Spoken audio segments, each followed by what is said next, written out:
வணக்கம். இன்னைக்கு மைதாவில் சிப்பி பலகாரம் எப்படி செய்யலான்னு பார்க்கலாம். மைதா 1/2 கிலோ, பட்டர் 1 ஸ்பூன், சால்ட்டு, தேவையான அளவு தண்ணி ஊற்றி நல்ல மாவை டைட்டாக பிணைஞ்சி ஒரு 1 ஹவர் மூடி வச்சு எடுத்துக்கோங்க. மாவை 2 பாட்டாக பிரித்து ஒரு பாட்டை நைஸாக தேய்ச்சி இந்த மாதிரி சிப்பி சைஸில் கட் பண்ணி ட்ரேக்கு மாற்றிக்கோங்க.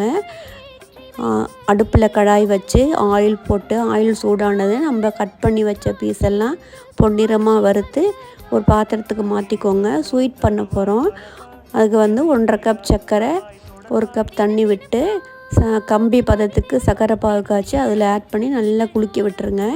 ஸ்வீட் ரெடி ஆயிடுச்சு. காரத்துக்கு இந்த மிச்ச பாட்டையும் அதே மாதிரி பொரித்து எடுத்துட்டு அதில் கருவேப்பிலை, பூண்டு, மிளகாத்தூள், உப்பு, பெருங்காயம் போட்டு நல்லா குலுக்கி விட்டுருங்க. இப்போ ஸ்வீட்டும் காரமும் ரெடி. என்ஜாய் பண்ணுங்கள். லைக் பண்ணுங்கள், ஷேர் பண்ணுங்கள்.